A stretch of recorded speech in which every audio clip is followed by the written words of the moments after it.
Okay, welcome everybody to the first in our series of webinars.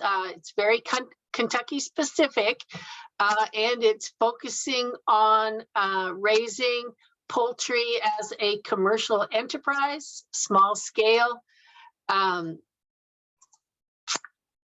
than the backyard flock series that we had last time. So let's see if we can get this one up. So the first one that we are going to have is, whoops, come on. There we go, is on raising replacement pullets. Oh, and I forgot to say that the other person here today is Dr. Tony Pescatori. He is the other poultry specialist here at the University of Kentucky. He's given a little wave there. We work together to help the small and backyard flock people here in Kentucky. So this one is on raising replacement pullets. As I said, it is being recorded for those that asked, and the recording will be available later. So the first question that you have to ask yourself if you are raising replacement pullets is, why are you doing it? And how is it you're going to make money? So who are your customers? And there are here in Kentucky a number of different options. The first is to supply urban chicken enthusiasts. We've had a major expansion in people interested in raising chickens in their backyard. They only want 3 or 4 chickens, maybe 6 to 10 at the most, but they don't necessarily want to raise them from chicks. So I get calls all the time for people asking if I know someone who's selling ready to lay pullets so that they don't have to deal with chicks. The other thing is that here in Kentucky, we have a legal requirement that you have to buy 6 chicks as a minimum when you go to the feed store to be able to purchase day-old chicks. We got 7 in the waiting room there, Tony. You paying attention? So some people only want 3 or 4. They don't want 7. So again, they're looking for people to raise the chicks for them. So that is an option. The problem is that, you have a lot more customers, but each customer only wants a few chickens. So it means a lot more work in the marketing area, although you can build up a clientele base that, because they need to replace chickens now and then. But the advantage is that you can get a lot more for a chicken when you're selling it to an urban keeper. I have seen them go for an 18-week-old chicken. I've seen them go for $20 or more. For a 12 or 14-week one, you might get $15 for it. So you're going to get a good price, but it's only a few for each customer, so it's a lot more work. So why aren't you working? So what do they want? As a backyard flock owner, what are they looking for? So they're looking for a reasonably good egg layer. They like colorful chickens. They want chickens with easygoing dispositions. They don't want to have to, have the risk to their children or their animals. So they are looking for easygoing chickens. And some are also looking for an assortment of egg colors. So while most look for brown or white eggs, there are other colors that chicken eggs can come in. And so an assortment of colors from their chickens is also beneficial. So some of the breeds that you might consider if you are raising for the backyard enthusiast is the Americana. People have name recognition. They know what an Americana is. They know it lays a blue-shelled egg. It lays a larger egg than most of the other breeds, and it's a fairly good egg producer. So it meets their requirement. There are some others, though, that do lay blue-shelled eggs. The cream leg bars are starting to become a little bit more popular. They lay a blue-shelled egg. They are an auto-sexing breed. That means that the males and females are different colors naturally, so it's not a sex-linked cross. It breeds true that the males and females look different. It looks a little different because it does have those feathers on the head, so that gives them a little bit more sale appeal. It is a new thing that's coming out, so there aren't as many available, and they do cost more per chick when you buy them. And they lay a smaller sized egg, and they're not quite as good an egg layer as the Americanas. There's a new one that's come out lately, is the Whiting True Blues. They're named after Whiting, who is a geneticist. He actually specializes in breeding chickens for feathers, for making fishing flies, but he's also developed a chicken that lays a blue-shelled egg, and they come in a variety of different colors. So that is, supplies that need of variety in the flock. They do start out with a medium-sized egg, but the eggs get bigger as the birds get bigger. They also have a Whiting True Green. Their website says they lay a green egg, but the picture that they had on there looks more brown to me than green, but it is definitely different than the browns that we have seen in the past. If you're looking for a colorful chicken that has a reasonably good disposition, you might look at the Wyandottes or the Orpingtons. The Buff Orpingtons are particularly desirable for the backyard flocks. A lot of them know the name. The Wyandotte, you get that silver-laced Wyandotte, is very popular as well. Cochins, they're very friendly. They have a really good disposition, but they're more likely to go broody, so not as good of an egg layer.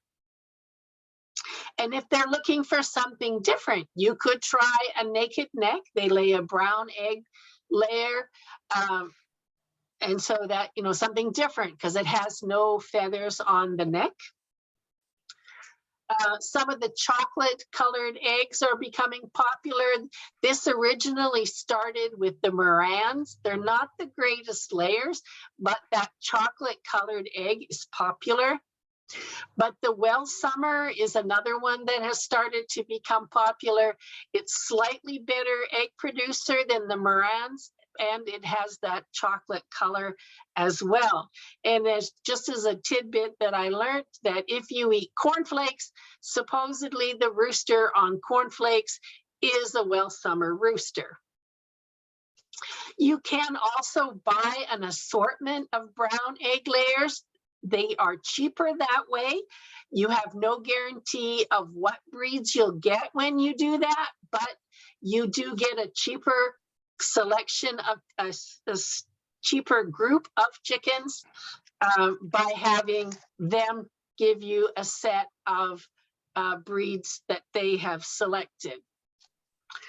And then they also have a selection for different breeds that lay different colors. So not only are the chickens different colors, but the eggs that they lay are different colors.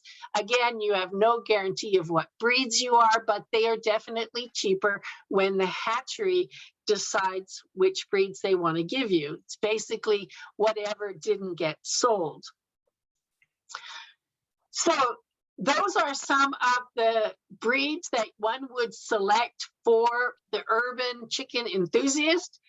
But your other possible customer here in Kentucky is the small scale egg producers. I hear that right now they are selling chickens, ready to lay chickens for like $8 a chicken. You can have fewer customers because we're talking more numbers. You may be anywhere from 100 to 1,000 chickens that they're looking for, maybe 2,000, it varies. You can't get as high a price as you would for a chicken with the backyard flocks, but you can sell more to each customer. Tony, can you mute people? Okay, so what are they looking for in their breed? Okay, so they want a good egg producer, they want good livability, they want something that's easy to manage, they want good feed conversion so that their eggs are cheaper, and then maybe they want to think about resale of the so-called spent hens once they finish laying, as to you know, selling the chicken that's finished. Maybe they want a forager if that's the way they are going to be managing their flock. Maybe egg color is important. Maybe the age at which they lay the first egg is important. So get to know your consumer of what they want before you select your breeds. And for the commercial small scale egg producers, sex links are usually the way to go. They're easy to find. They're developed from dual purpose breeds. This reduces sexing errors. You can buy them in large numbers and have very few cockerels in your mix of pullets. And they are the better egg producers compared to the breeds we discussed earlier. But they have some issues because they are higher in production. They have shorter lifespans. 3 years is typically all you're going to get from a sex link. Some of the Americanas or the other breeds that I talked about that are living in an urban area, they may live 10 to 12 years, which is what they want when they're pets. But the sex links, because they are higher producers, commercial type chicken, they only have lifespans of about 3 years. Good management is needed to prevent reproductive problems.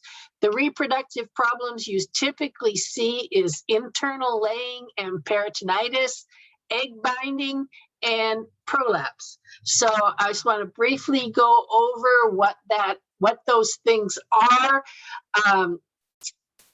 We will go, the next week's webinar is on managing egg-laying flocks, so we'll discuss that a little bit more with managing the flock. But how you raise the replacement pullets can also have an effect on these reproductive problems. So peritonitis, the definition is an inflammation of the peritoneum, which is basically the tissue that lines the abdominal wall. And it's typically caused by a bacterial infection that has entered either via the blood or, in the case of the reproductive system of chickens, after the rupture of an abdominal organ. In this case, the ovulated yolk that comes from the ovary is not picked up by the oviduct and ends up in the body cavity.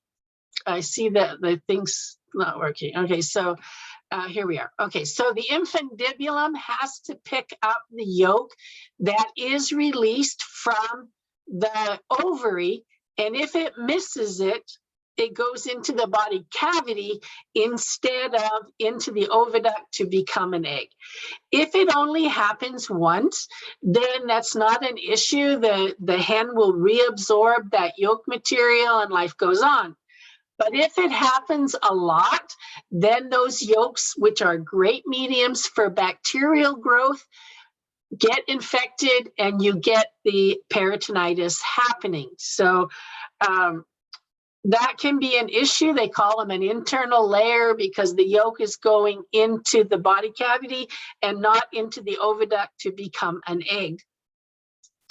And so you see these chickens that have this abdominal distension, then they may have this funny stance that even looks like a penguin. They stop eating and drinking. They may lay deformed or soft-shelled eggs, if any eggs at all. So it can be an issue for chickens in their production if you do not manage them correctly. And genetics plays a part, stress plays a part, lowered immune system, which can be affected with how you raise the replacements. Overweight hens can be a problem. If they have already got an infection, it could be a problem. If they have internal parasites, ovarian tumors, if the oviduct becomes blocked, all of those are possible causes of peritonitis. So how you raise the replacement pullets is going to affect the immune system. In terms of egg bound, the egg basically gets stuck in the oviduct, and egg binding occurs when a hen is straining to produce an egg for more than a few hours. If it's taking her that long to pass an egg, it is considered being egg bound. So again, you get that penguin type of stance. And what causes that? Well, hypocalcemia can be a problem, also called calcium tetania, where the hens have a low blood calcium level. And this comes from improper nutrition prior to the production of eggs, as well as the feeding of the hens. So calcium interacts with a lot of different things. It reacts with other minerals, it interacts with other vitamins, so that if you have an imbalance in your or poor quality feed, you can have hypocalcemia resulting.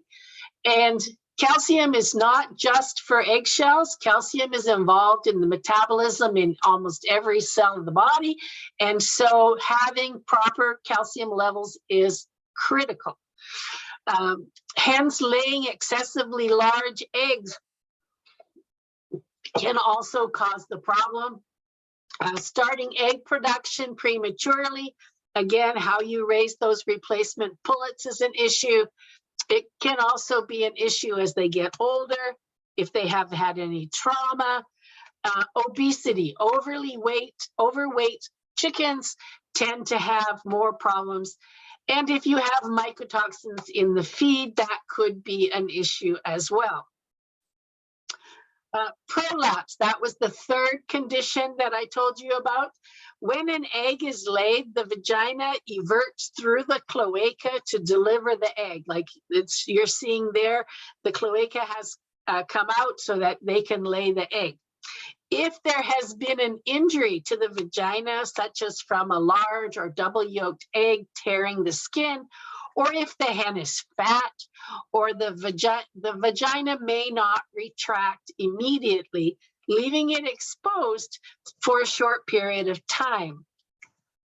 If during that time that it is exposed, other hens notice it, they will peck at it, and they can pull out the internal parts of the chicken so that you basically get a peck out. So the chicken, you find it dead, and when you open it up, it has no digestive system and no reproductive system because of the cannibalism that has occurred as a result of the prolapse.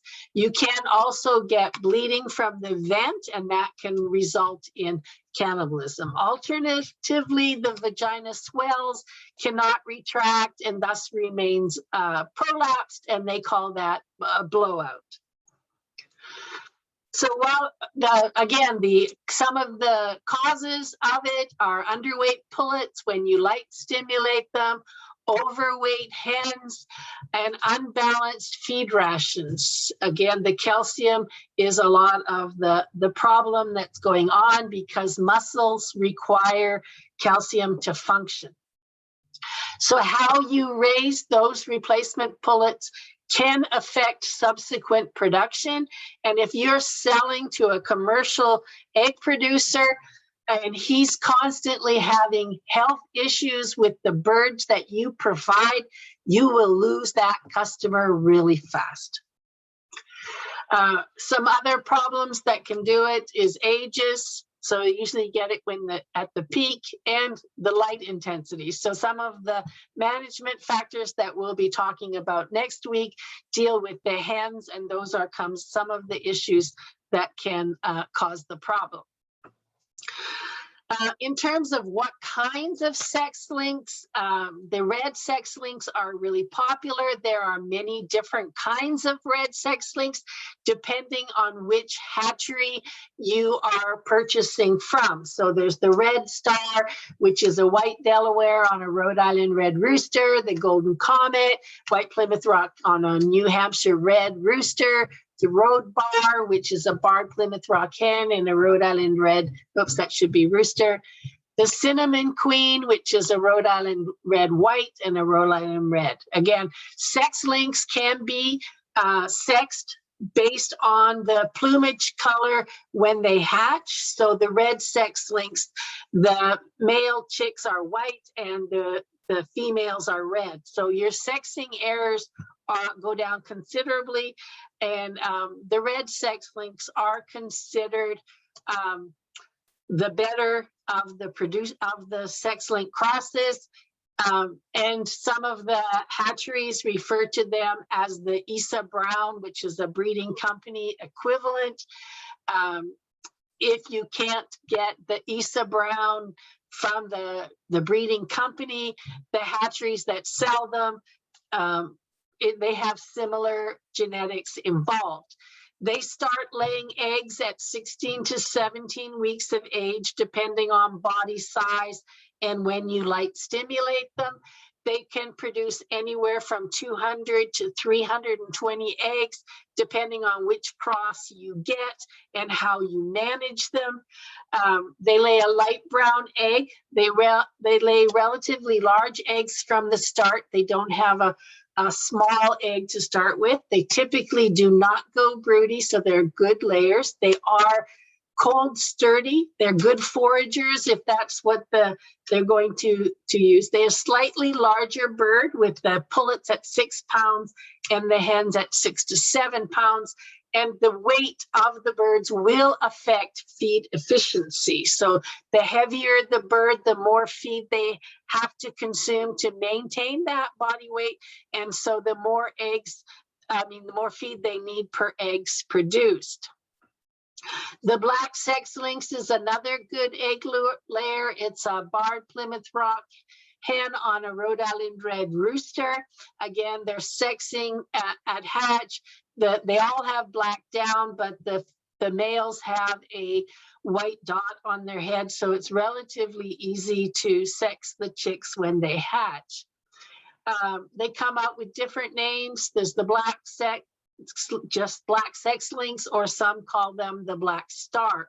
They are a slightly smaller bird, with the pullets at 5 pounds and the hens at 6. Again, as I said, this will affect feed efficiency.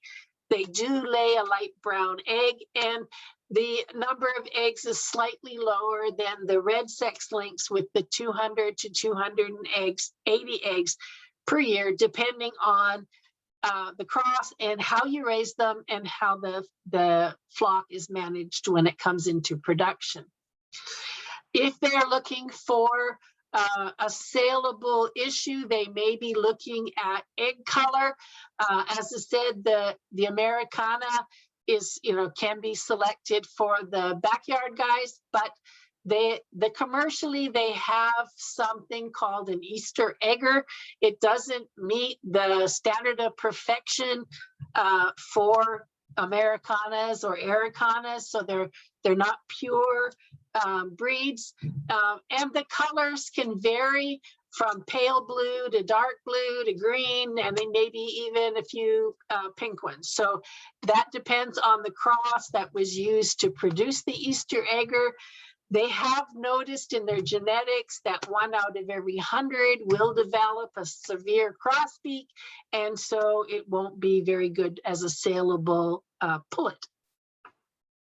They lay 200 to 280 eggs per year, so they're very similar in production as the black sex lynx.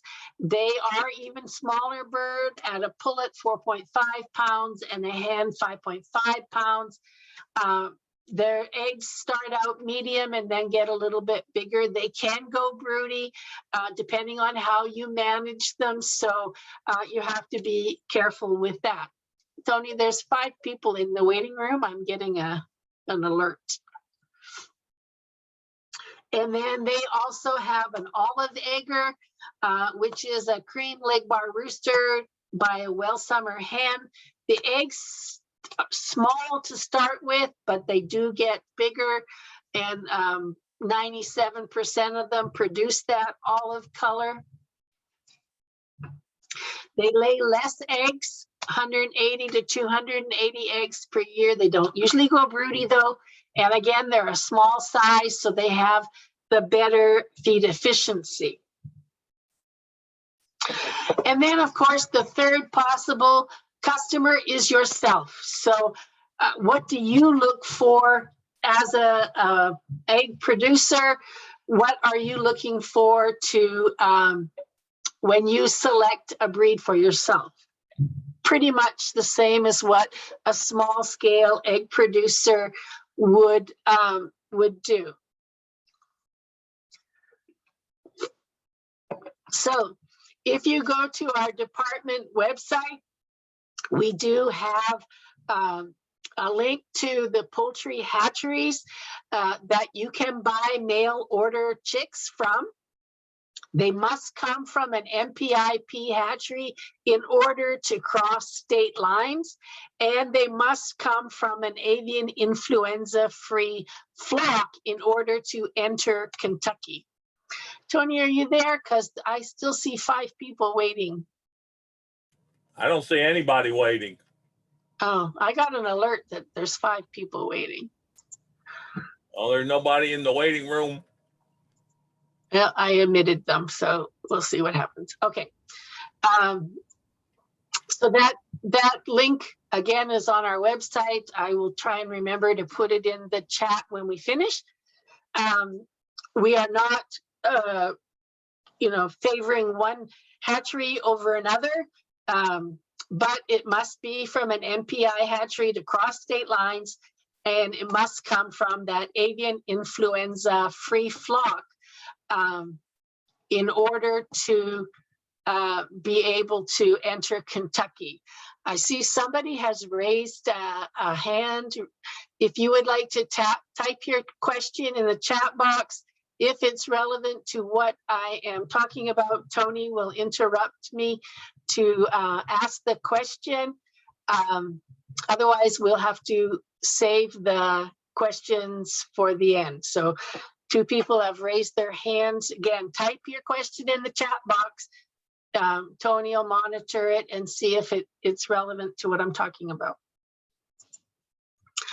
When you get your chicks in the mail, the first thing you need to do is make sure that the chicks are good. So make sure that they're well dried, they have long fluff down, that they have bright, round, active eyes, they look alert and active, they have completely healed navels where they've taken in the yolk sac. Make sure that the legs are bright and waxy to the touch, free of red hocks. Make sure there's no deformities, no crooked legs, twisted necks, or crossed beaks in the chicks that you get. So just before a chick hatches from an egg, it absorbs the yolk sac through the navel.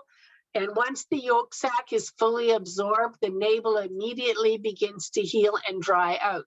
Sometimes things go wrong and the chick is not able to fully absorb the yolk sac prior to hatching.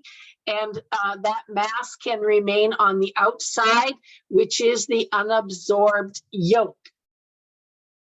Unabsorbed yolks are essentially an unhealed navel or open lesion, which makes the chick more susceptible to bacterial infections. And then when it becomes infected, you can start seeing yellowish brown to green to yellowish red in color, and omphallitis is typically a problem. Most chicks with the yolk sac infection die within the first 24 hours of hatching. They peak at about 5 to 7 days. So if you're getting a lot of early mortality, it may be because of unhealed navels, which is a hatchery issue. Chicks that make it a day or two are often much smaller than the other chicks, and they may have immune systems. So any chicks that recover from the infection may have very poor immune systems. And remember, I talked about some of the reproductive problems that can be associated with a poor immune system. So they become more susceptible to infection, other pathogens that mostly they might have been able to fight off. They're not able to, so they are open to, for example, chronic respiratory diseases, and they can then spread it to the rest of the birds in the flock. So you want to be careful to weed out any chicks that have unhealed navels. So during the brooding period, you have to supply 3 things: heat, water, and feed. So we'll start off with heat. The day-old body temperature of a chick is 103 degrees Fahrenheit or 39 degrees Celsius. By 5 days, it's reached that adult body temperature of 106 or 41 degrees Celsius.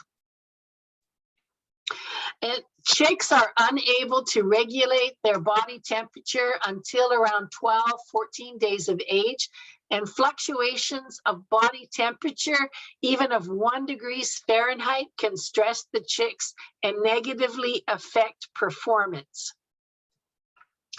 So if you have heat stressed chicks because you provided too much heat during the brooding period, while the chicks are more tolerant than adult chicks, high temperatures for extended periods of time will result in increased mortality and will have negative long-term impacts on the performance. So what you do during the brooding, if you overheat them as chicks, it can affect their subsequent production as laying hens.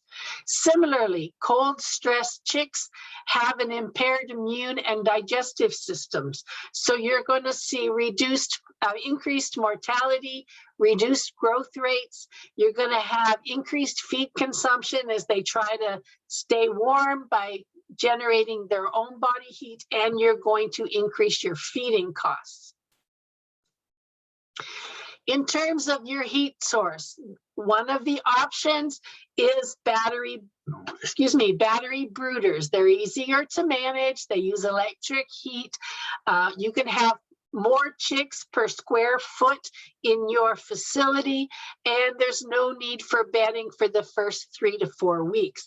But you can only use these for the first 3 to 4 weeks, depending on the breed, because they get too big for the size of the brooders. But it's a good way to get them started. You have to clean the manure out of the trays, and you have access to feed and water there at all times. So, and they're easier to keep an eye on all the birds. So it is an option if that is especially if you're doing large numbers of chicks. If you're doing it on the floor, a gas brooder is a good idea. You can use natural or propane heaters to try and keep the birds warm. When you take the temperature, you want to start out about 95 degrees Fahrenheit, reduce by 5 degrees each week until you reach about 70 degrees Fahrenheit, at which time they shouldn't need supplemental heat.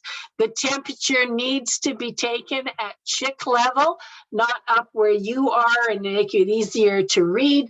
So you need to make sure that you are looking at chick level. For every 5 percentage point increase in the relative humidity above 60%, you can, however, reduce the brooding temperature by 1 degree Celsius or 2 degrees Fahrenheit. After the first week, you can also reduce it a little bit till you get that 70 degrees, as I said. And although temperatures give you a good idea of whether or not you are in the right ballpark for the temperature, the best thermometer is the chicks themselves. So if you're seeing what's in the middle picture there, that's perfect. The chicks are totally moving around the area. They're looking at, they're drinking, they're eating, they're wandering in and out from the heat. They're perfectly happy. If the chicks are all crowding under the heat source, it's too cold. You need to increase the temperature so that they're not piling up on top of each other. They will end up suffocating, if not just the heat, the cold stress itself. If you have what's on the right there, the chicks are trying to get as far away from the heat as possible. That means it's too hot. You need to turn the temperature down until you achieve a distribution like you're seeing in the middle one there. We recommend the use of a brooder guard. The brooder guard is like a corrugated cardboard that you see here. It surrounds the chicks. It keeps them from wandering away from the heat source, keeps them close to the feed and the water, keeps out drafts. It gets your chicks off to a good start. You only need it for the first 7 to 10 days, but it gets them off to that good start. So we talked about heat. Now we need to talk about water. So there are Poisson or Bell drinkers available. They work on they can be automatic, which is what you want when you have a lot of different, if you have a lot of chicks. So you have to make sure that you adjust it for the height of the chicks. You make sure that they can get in it. You could also use nipple drinkers. And again, you need to adjust the height for the age of the chicks. They are a little bit different in terms of how high it needs to be for nipple drinkers versus the Poisson drinkers because the way that they're drinking. So cup drinkers as well is another option. They need to be at the level of the chick's back, whereas the nipple needs to be above the chick's head. So make sure that you are adjusting the level of whatever water source that you get, depending on what kind of water source water you are using. Do not give cold water to chicks. Be careful when you're flushing out water lines to make sure that you're not getting something you're not supposed to be there. Allow the water time to warm up in the house so the chicks are comfortable drinking. Said you don't want that cold water. Avoid using sugar-based products.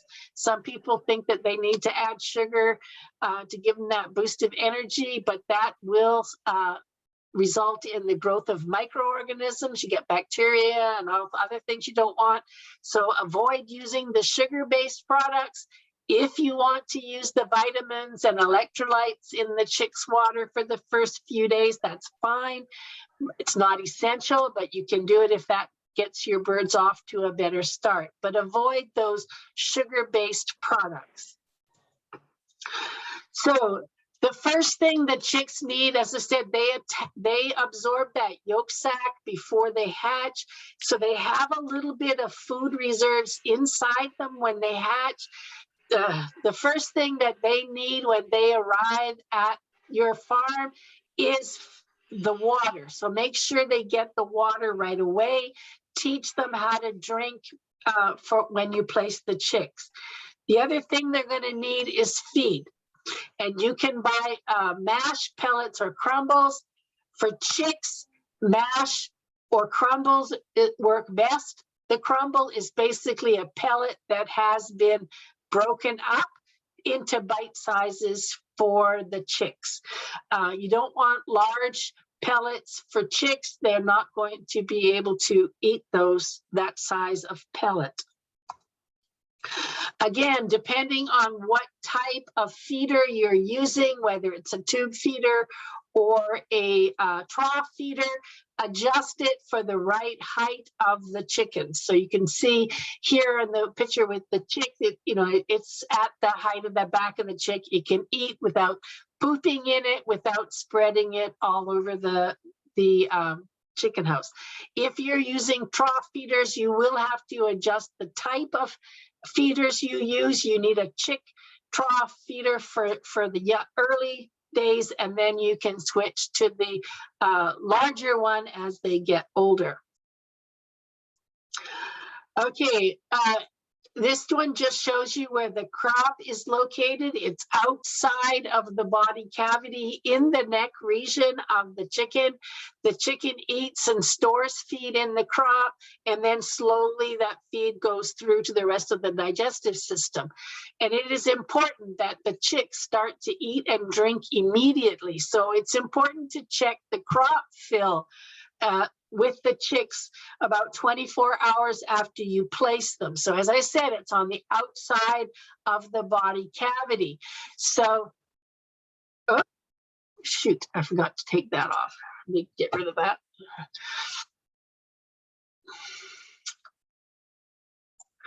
So within the first 6 hours, the chicks should have 75% of the chicks should have feed in the crop. And you can see the chick on the left has feed in that crop area and the one on the right does not. So by 24 hours, every chick in the flock should have started eating. In terms of bedding material, if you're raising them on the floor, you need bedding material. The litter, which is another term for bedding material, absorbs moisture, it dilutes the excreta, it minimizes the bird to manure contact, it provides insulation from a cold floor temperatures. A number of different products can be used as litter materials. Pine shaves, rice hulls, hardwood shavings. They have to be careful of the tannins for those. Sawdust, you have to be really careful. If it's too fine, the chicks may eat it. It can be a moisture problem, and sometimes you can get mold with sawdust. If you use straw, it needs to be chopped to about 1 inch lengths. It can be a problem with it caking, so you need to keep an eye on that. Peanut hulls can be used. Again, caking could be an issue. And peanuts, because of the peanuts aflatoxin, which is a mycotoxin, can be an issue. Paper products, sometimes like to use like shredded paper. It needs to be non-glossy. It's not the best. It can have some caking. It all depends on what's available for you at a cost that you can afford. Okay, this is just shows you the first 42 days of managing your flock. You start out with 22 hours of light, and then you slowly decrease it. The chick's body weight should double between arrival and 7 days. So by the time it's 7 days old, it should have doubled in weight. The temperatures there are in Celsius, so I switched them to Fahrenheit because that's what we use here in Kentucky. And you can see it's in that, 95 to start, and then reducing it by 5 degrees every week till you get down to 70 degrees Fahrenheit, which by 42 days, they should have enough feathers that they should be able to manage their body temperatures on their own. And so you're getting it down to 16 hours of light by then. You've also reduced the intensity of the light so that they're not as jumpy. They should have by that 7 days with that brighter light, they should have started eating, should have been drinking and carrying on. You also want to reduce the number of hours of light per day till natural day length is achieved because of who you're supplying the chicks to or the pullets to. They're going to want to light stimulate them. So you want to keep it below what the natural day length is so that they can light stimulate when it's ready for egg production. Start your chicks on perches early so that when they are in the laying house, whether it's a backyard flock or a commercial flock, that they are going to use perches. Perches are important in the management of a laying hen flock. In terms of the development of the body of the chicken, you can see that it starts out those first 5 weeks, the immune and digestive system is developing, the skeletal system is developing. By 13 weeks of age, the skeletal frame is finally ready. You're getting muscles on. By 15 weeks, the ovary reproductive tract can start, and then it starts putting on fat cells. You can also see that the medullary bone is starting to be formed. The medullary bone is a special kind of bone that supplies calcium for egg production. So you want to make sure that you are feeding them enough calcium early so that medullary bone can be formed. So when do you sell the chicks? Okay, so if you're selling the chicks to the the backyard enthusiasts, I recommend 12 weeks. You no longer require the brooding. They're not ready to start laying yet, but the new owners have time to bond with the chickens because for most of the backyard flocks, they're pets. So although they didn't want to raise them up from chicks, they do want to spend some time with them when they're a little bit younger. And so by 12 weeks, you're getting more money for them and you don't have to feed them anymore. So I recommend a 12-week sell date for the backyard enthusiasts. Please mute yourself.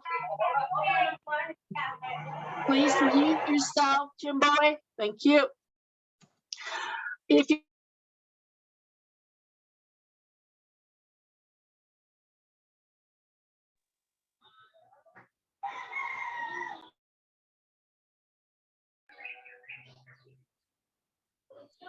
Okay, so he accidentally muted me there.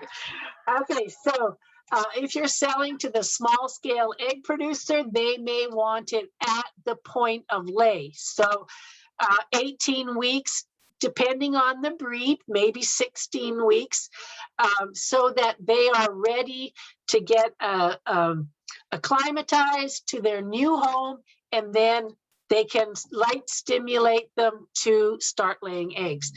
Chickens come into production with increasing day length, and they go out of production with decreasing day length. So once they're ready to lay, the owner would then light stimulate them so that they could come into production. This is a typical, oh, I did it again. Forgot to take you out of there, Tony. So this is a typical production curve. You can see that once they're ready to be light stimulated, they come up, increase, they peak, and then they slowly decrease. And next week's webinar, we will be talking about how to manage the flock to get the most potential from the chicks that you are raising. Again, the average weight's going to go up. You can see that when they come into production, they are still gaining body weight as well. So nutrition is extremely important in the laying of the chickens. Okay, some of the signs of disease that you need to look out for. sudden death. So keep good records so that if the mortality suddenly, goes up, when you've got a lot of birds, you're going to get dead ones. So make sure you remove them immediately and you keep count so that you can track if there's a sudden increase in the dead birds. Keep track of your feed consumption. Keep good records of how much they are eating every day. If you notice a drop in feed consumption, that is typically one of the first signs of a disease issue. Look at the manure consistency. It's slightly different between the chicks on the right and an older bird on the left. The white on the fecal material is the uric acid, the urate crystals, which is the chicken's version of pee. They don't have a liquid urine. They put the uric acid crystals on the fecal material that comes out. Look for respiratory signs. Look for sneezing or snicking, gasping for air, nasal discharge, coughing, any of those things going on. Make sure that you're looking at your birds every day to make sure that there are no respiratory signs. Look for swelling around the face. That's another respiratory type of issue. They tend to get infections in the sinuses and in the tissues there, so keep an eye out for those. Look for reduced bird activity. The chicks on the left are obviously very sick. They just want to sit there. They don't want to move around. The rooster there, he's not happy either.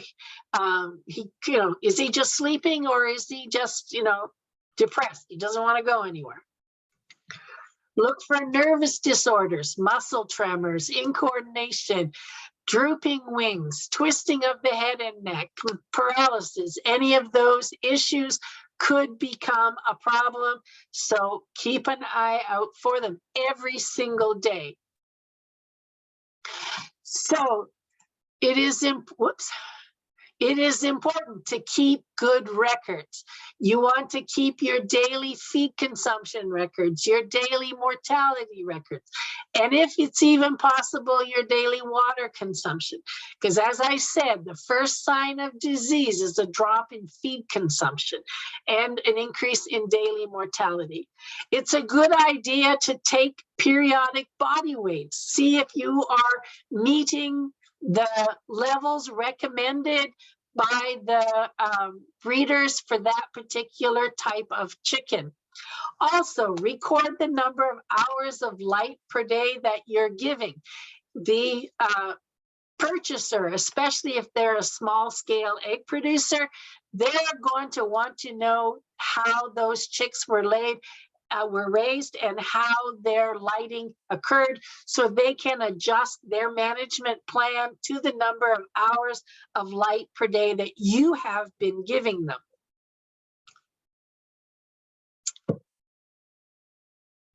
I didn't take that one out either. Jeez. Sure. Okay. Make sure that you have a biosecurity program. Biosecurity is basically to protect your birds from a biological threat. It is much easier to prevent a problem than to deal with one that happens. So get your chicks from the NPIP certified hatchery. Use an all-in, all-out whenever possible. If you have different ages on your farm, keep them separate. Work with the youngest chicks to the oldest as you do your daily routine. Make sure you have separate boots for your birds so that you're not bringing it in from outside. Make sure that you manage your litter well. Keep your litter dry. Clean up any water spills immediately. Remove any wet and or caking material, litter material that might happen. Don't mix species. Make sure you're purchasing a good feed. Make sure you're using potable water, that it's not too high in minerals, not too high in salt. Don't have any visitors come and visit your farm unless there may be a potential customer that you're trying to sell. But then if you bring them on, make sure that they, wear protective equipment so that they're not bringing a disease onto your farm. If you have employees, make sure that they do not have their own private flocks, because those birds could get sick and they could come to bring them to your flock. If you have any disease problem, deal with it immediately. Proper disposal of dead chickens. Keep out wild birds if possible. It's a little bit hard if you are free ranging, and have a good rodent and insect control program. For those in the University of Kentucky, for those in Kentucky, what do you do if you have a disease issue?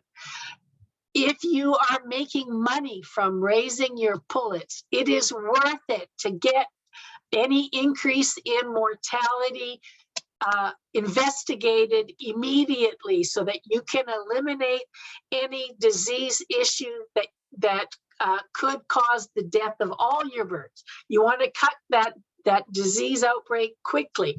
So the veterinary diagnostic lab, I looked on yesterday, and their fee rate said $175 for small animal necropsy. I don't know if Tony knows of anything different. We do have the diagnostic lab here in Lexington. And then there's one in Berea too, I think. No, the small animal necropsy does not apply to the chickens. There's a different price for the chickens. Okay, I didn't see it online, so I wasn't sure. But in order to submit chickens to the diagnostic lab, you have to go through a veterinarian. So make sure that you have a veterinarian that you can call up to send in your chickens. He doesn't have to be a poultry specialist.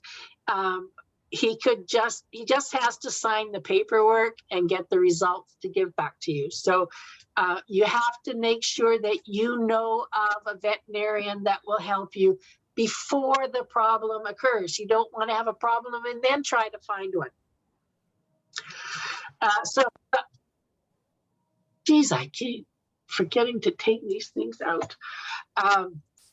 So the benefits of a biosecurity program: keep out disease, reduce the risk of sick birds, limit the spread of any disease, improve the overall health of the flock, and therefore reduce your mortality losses. So again with that, Jackie. So who's on your farm? What is brought onto your farm? When are they there? Where have they been before? Why are they there? All the W's of biosecurity. Oh, God. In terms of our upcoming webinars, as I said, next week we're looking at managing an egg production flock. So once you've finished raising those pullets up, how do you manage them to get maximum egg production? The week after that, we'll look at ducks for egg production. Ducks' eggs are becoming more popular as people get egg allergies. Depending on the type of allergies, some people who have chicken egg allergies can eat duck eggs. Not all people with egg allergies can eat duck eggs, but I know of several people with egg allergies that prefer the duck eggs. Come on. We have, then we're going to start looking at meat production with chickens, turkeys, and waterfowl. So those are the weeks that are coming up. You have to pre-register just like you did this time. You have to register for each one. The registration for this one does not work for the registration for the next one. In terms of resources available, smallflocks.net will take you to our university's page. We also have the Facebook page where these were all put up, which is Kentucky Poultry. We have general poultry information. We have youth poultry programs. We have a link for small and backyard flocks. We do some work with commercial poultry production if you want information to help your consumer. And then we have the urban poultry as well.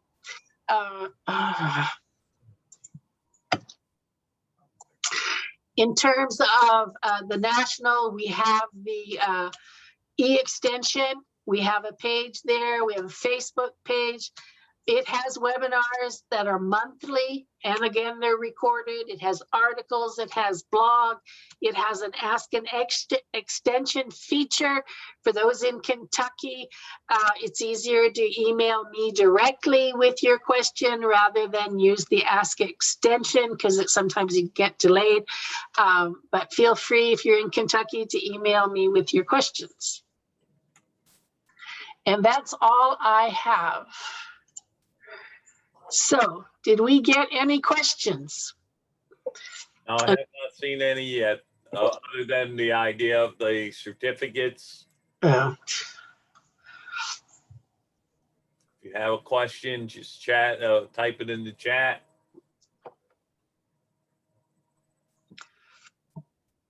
I'm just gonna.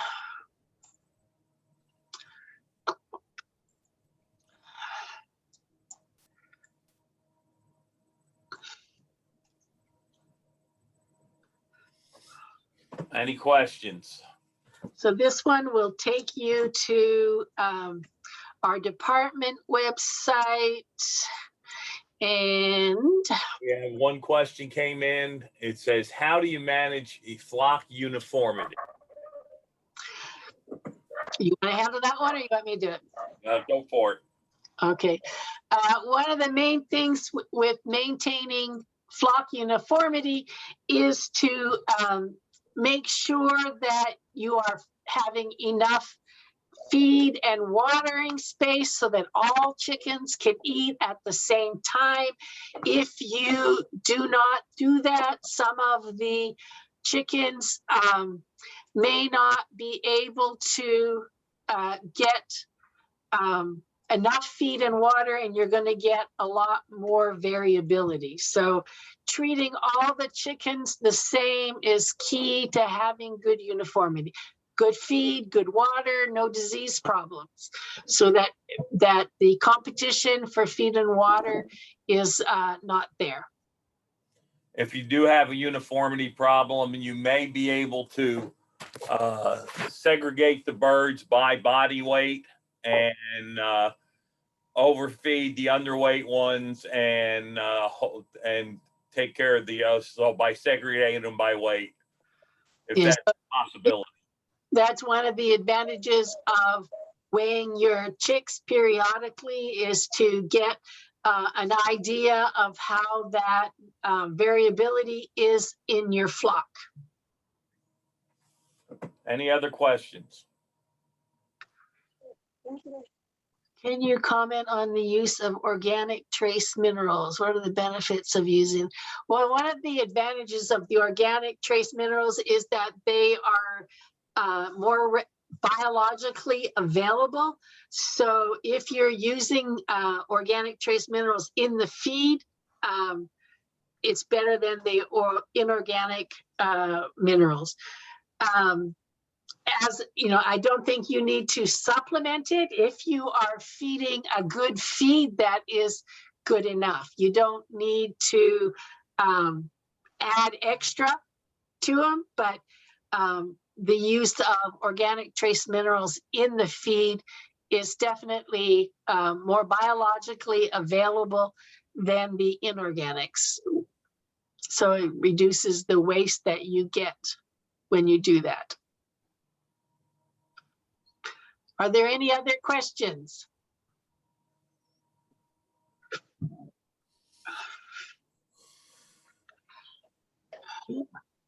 What about on inorganic? Well, I'm not sure what you mean, but if feeds come as, like, if you get magnesium sulfate or something like that, that's considered inorganic, but there are organic forms of the trace minerals that you can use that are much more biologically available than those inorganics.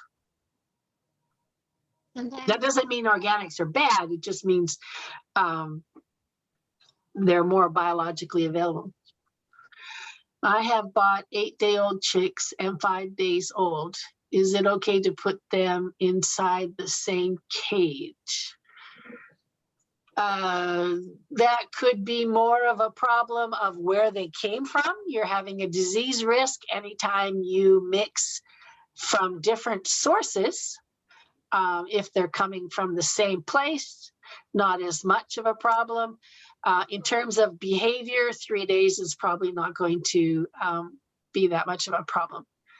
When supplementing green feeds to birds, which is better, the combination with the commercial feed, or better separate the green feed to the commercial feed? I would, I would not, I mean, it depends on what you mean by green feed. When raising pullets, I would just feed the feed. You want the commercial feed so that they're getting their nutritional requirements. If you are mixing something into it, you are diluting the commercial feed, and you may end up with nutritional deficiencies. What chicken breed would you recommend for a tropical country like the Philippines? Well, that would depend on what you have available to you.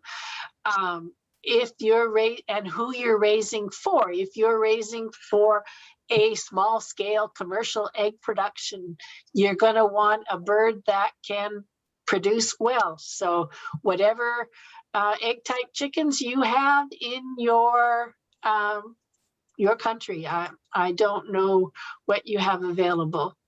One of the things you'd have to be careful of, since it's tropical and it's got high humidity and heat, you'd want a lightweight bird. You don't want a heavy dual purpose type bird. So you want something that's lightweight. Some of the Mediterranean breeds like the Leghorn or that would do well because they're lightweight and can tolerate heat a little better.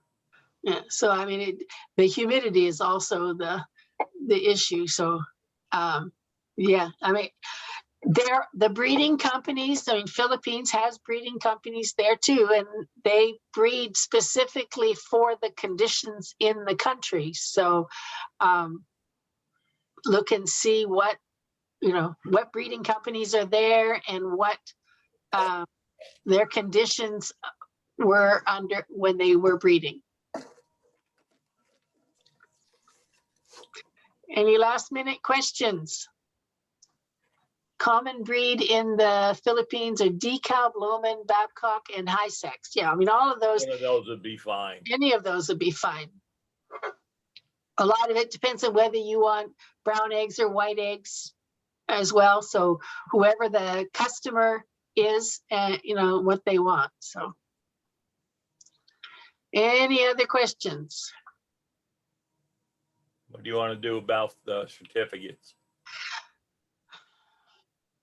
Email me and I'll figure something out. We have any agents on the call that need